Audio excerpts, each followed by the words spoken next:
Let me go live here real quick. Namo Buddhaya, Namo Dhammaya, Namo Sanghaya. So hello to all of you across the world. I am at a relative's home at the time of this talk. This is ground zero where the flood went, and the water was actually all the way up to head level where I'm at.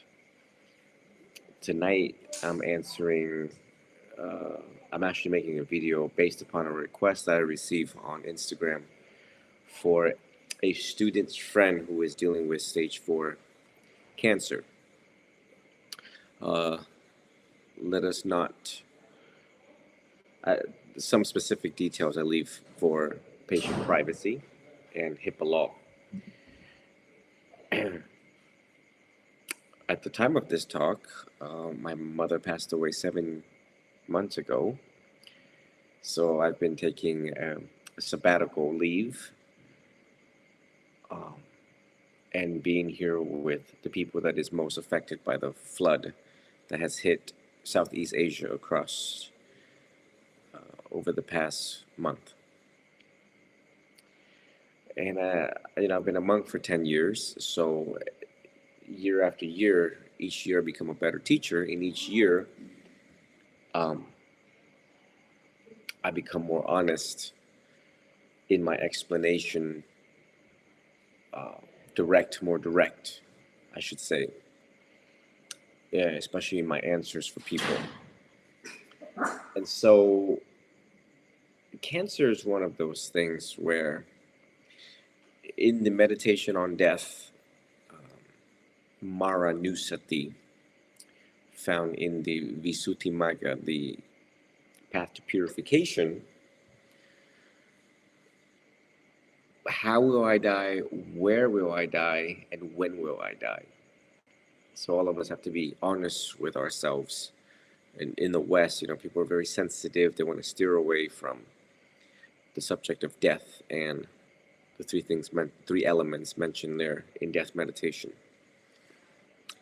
When it comes to the subject of cancer, I find that at least the patient knows, that they have an expiration date, or as closest to an expiration date as is ever going to get, right? Because you see, my mother died 7 months ago and of a stroke on the 20th or the 21st of February. She died like mid-air while she was standing. She was standing and then suffered a stroke. It was so massive that she died, or at least brain dead, before hitting the floor. But she didn't hit the floor. She kind of just went down really slow. My dad caught her. So there's many ways to die. So we have to reflect on this.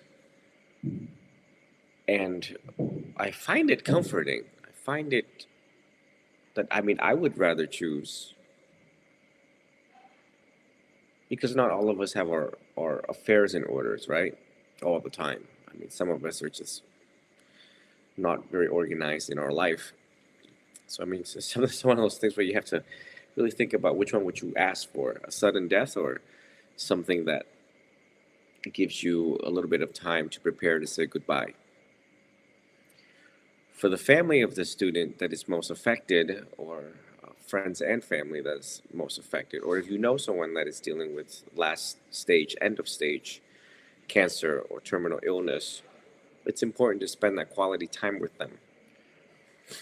And from a Buddhist standpoint, it's very important that we remind them to let go of everything, people, places, and things, and quickly, to forgive and ask for forgiveness quickly, so that they could be at peace at the moment of death. The moment of death is very critical and crucial as it pertains to Buddhist rebirth. And recently I've been posting a lot of Buddhist rebirth examples, so that the whole entire world is aware of the 6 rebirth realms and how it constitutes for all sentient beings, the rebirth realms. I was just asked to give this video. There is a lot of missing information for specifics, teachings to be applied to this, but the only thing I got was um, from a Buddhist perspective. Okay, that means the remaining balance of time that this human has.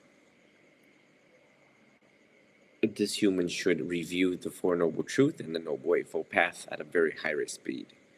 Drop everything and review the Four Noble Truth and the Noble Eightfold Path. Drop everything and meditate on the Four Protective Meditation function and Vipassana meditation so that you know how to let go. The breath tells us when we're going to die.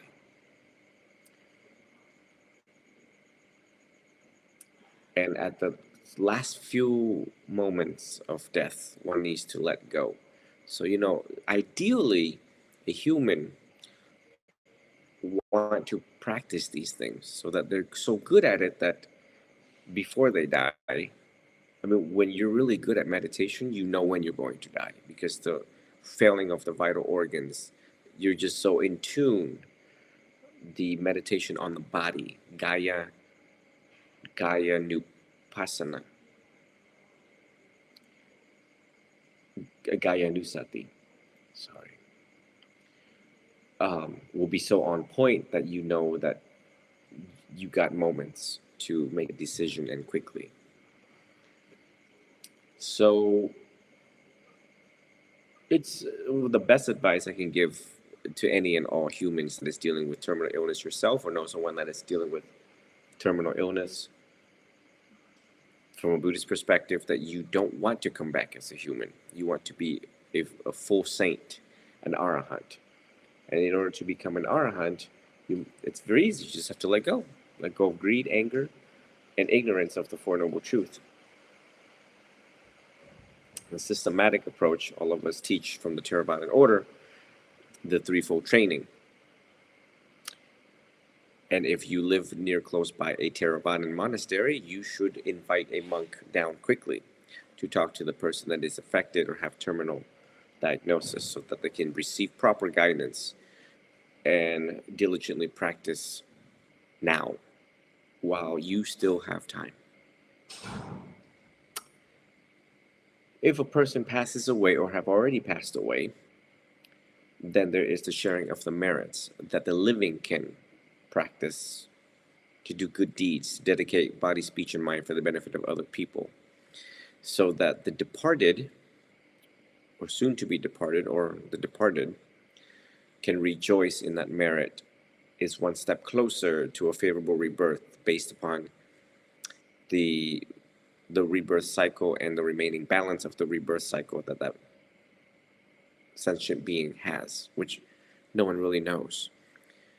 And we suffer today as a direct result of our previous karma that we have created and that we're not even aware of, remember of. And these are some of the truths in Buddhism. I hope that this was comprehensive and effective for those who are dealing with this. There's really not a way around it, describing the problem, the solution to the problem, and with limited time that a human has and that you have with them. Again, I could be more detailed and specific based upon a person's age, gender, length of practice, whether they're Buddhist or Catholic or Christian. I'm missing a lot of vital information per patient, per that individual, and individualized attention and individualized, tailored, necessary attention. And not everyone suffer the same. Everyone suffer differently. Everyone come from different backgrounds. But this is a general explanation and sense, all in 10 minutes time lapse for explanation. So I would say that try to get one's affair in order quite fairly quickly. Visit monastery, learn how to let go, and that right there eases a person's fear of death. Exposure to the subject of it leads one to be more comfortable with it gradually. It's called exposure therapy. in psychology.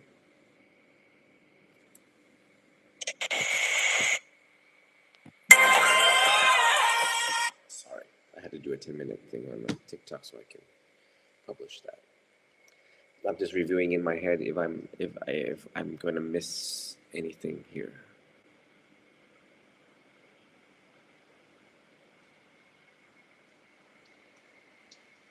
No, I don't think I missed anything. And I'm talking to all of you um,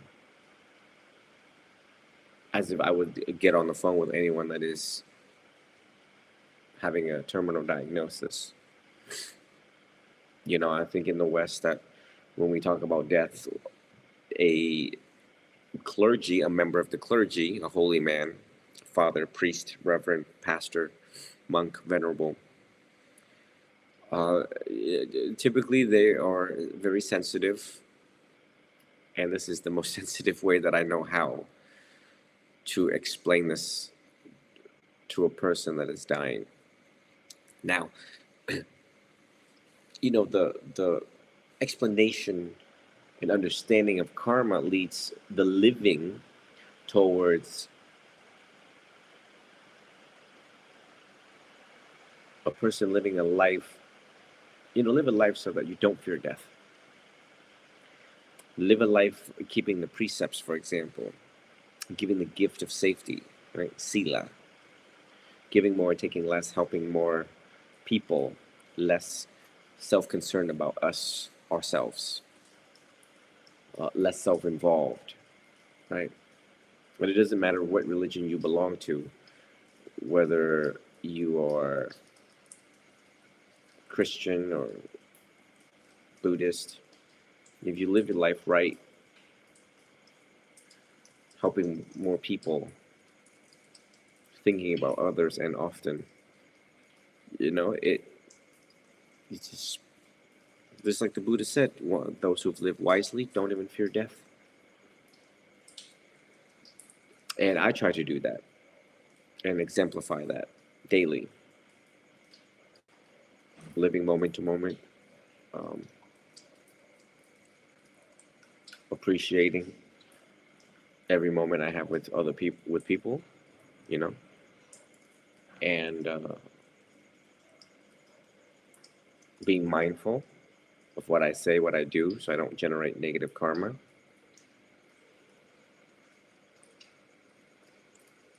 Life is a very short trip, and all of us who have friends or people who we know who have passed away or is going to pass away, we realize how short that trip actually really is. And that's the problem, is that we think we have time when we in fact don't. And like my mom passed at 68 years old 7 months ago, and I just didn't realize, what? Wow. I was prepared when she was like 90, So death can seize us any moment. You don't even need a terminal diagnosis. In Buddhism, in Buddhism, a real Buddhist practitioner always have in mind, death can seize me any moment. So myself sitting here talking to all of you, this is recorded live. I could like finish this video, get up and walk. There's actually stairs over there. It's like a good flight of stairs over there that I have to climb.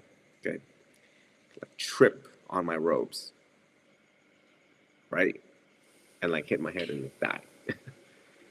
Or I can go to sleep, or anyone can go to sleep and not wake up. Your heart can stop. You can have an aneurysm. There's so many ways to die. There's 1,000 ways to die. You open up any medical books like this thick, and that kind of tells you this is how you could die.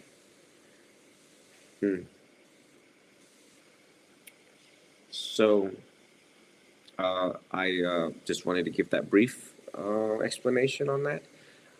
I hope that this brings people comfort knowing what they can do for their loved ones.